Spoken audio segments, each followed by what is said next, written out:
podcasts, YouTube, Google, Amazon.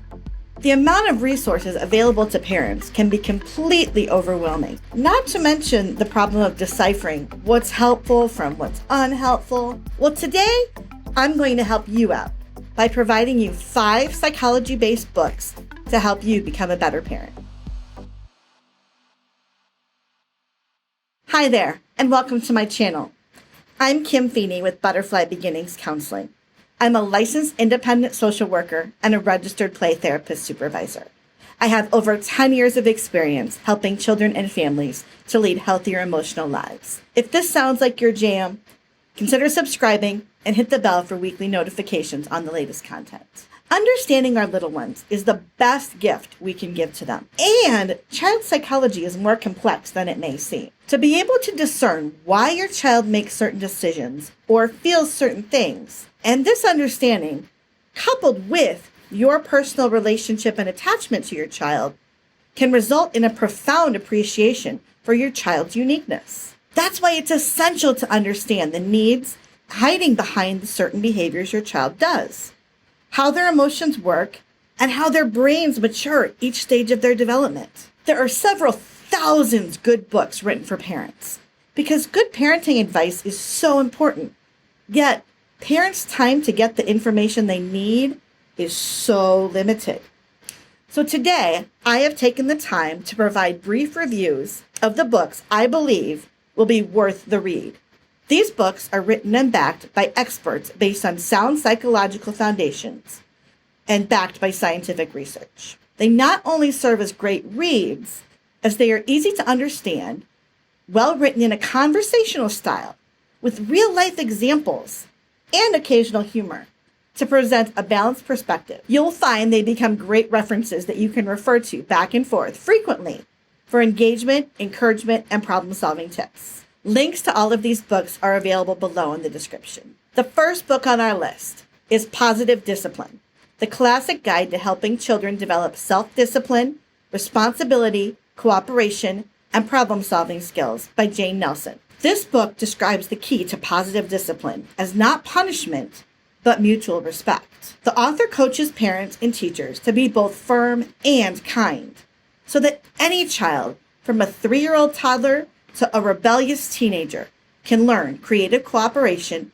and self-discipline without loss of dignity. This book also teaches us how to bridge communication gaps, diffuse those constant power struggles, avoid the dangers of praise, enforce your message of love, build on strengths, not weaknesses, hold children accountable, but keeping their self-respect intact, teaching children not what, but how to think, win cooperation at home and at school, and of course, meet the special challenge of teenage misbehavior. All this is not just talking to your kids about their feelings.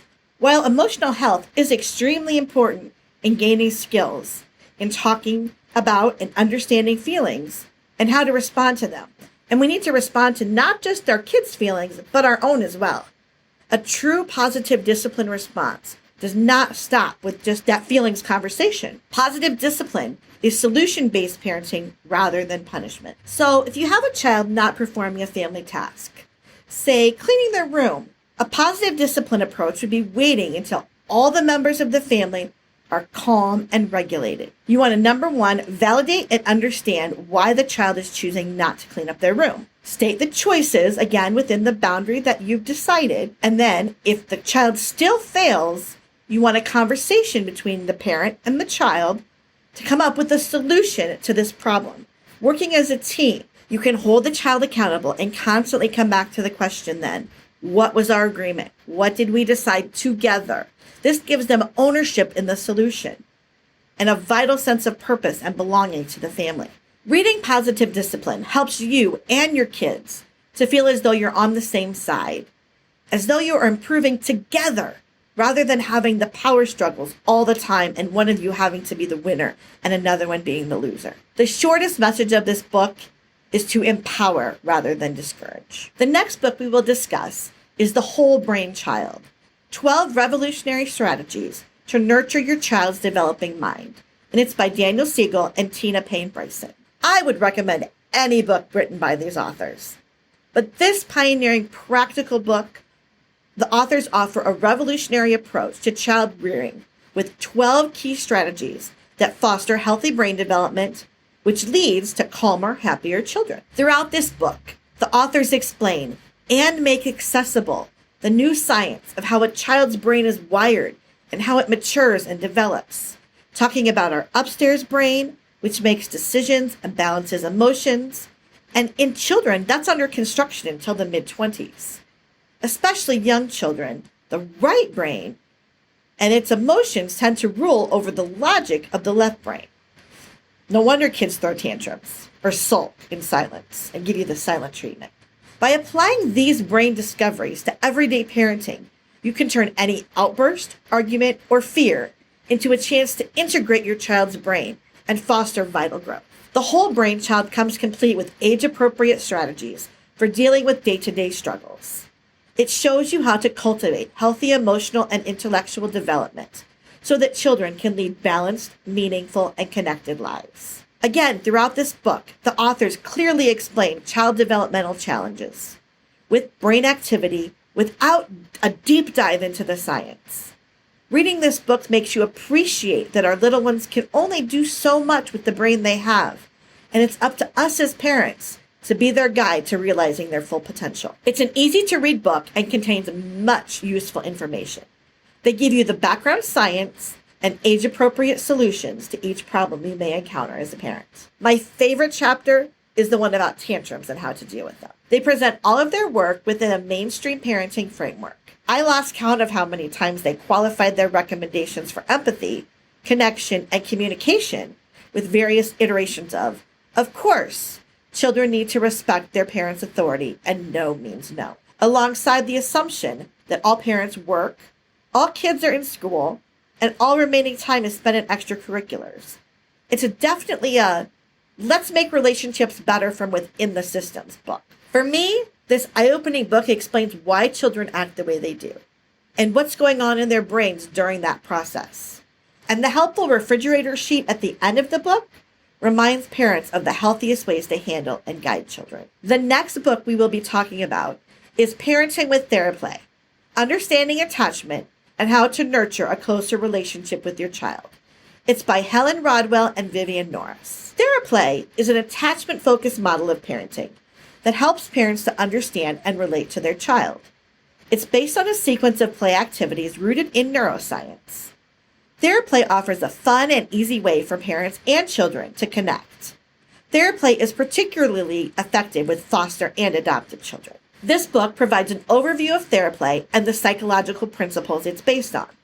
Parents and caregivers give an understanding of the basic theory of the model, along with practical ideas for applying Theraplay to everyday family life. Through their everyday case studies and easy language, parents gain confidence and learn new skills for emotional bonding, empathy, and acceptance in the relationship with their child. You can definitely tell the authors clearly bring tried and tested Theraplay principles to parenting. This book gives many ideas to clear structure to help all parents provide an emotionally rich and connected parenting environment to their child. And it's written in a helpful, kind, and practical way that doesn't make you feel like you need to be a super parent 24/7. The authors say Theraplay is about giving hope and increasing joy. And you do that with bubbles and feathers and face paint, so you really have fun with your child. I find this book to be an excellent resource for parents of children of all ages. It offers Theraplay lens of structure, engagement, nurture, and challenge. And that framework helps you understand the child and gives parents specific strategies and activities to create joyful and fun interactions that have the capacity to reduce challenging behaviors in the children. The next set of books we'll talk about kind of go together. It's How to Talk So Kids Will Listen and Listen So Kids Will Talk by Adele Faber and Elaine Majlish. Also, we'll talk about How to Talk So Little Kids Will Listen, a survival guide to life with children. And this is by Joanna Faber and Julie King. The Little Kids Will Listen book is geared towards children like 3 to 7. These best-selling classic, internationally acclaimed experts on communication between parents and children include insights, suggestions, and time-tested method to solve common problems and build foundations for lasting relationships.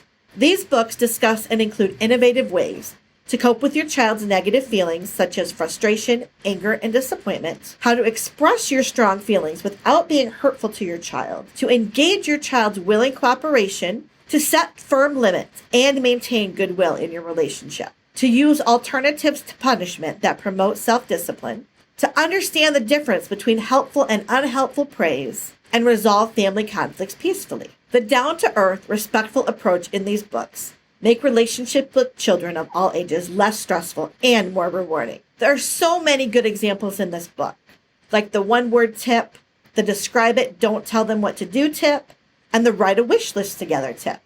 I could go on and on because these tips, they really work. How to Talk So Little Kids Will Listen also teaches you what to do with a little kid who won't brush your teeth, who screams in their car seat, who pinches the baby, refuses to eat vegetables, or runs in the supermarket. The organized framework is according to common challenges and conflicts.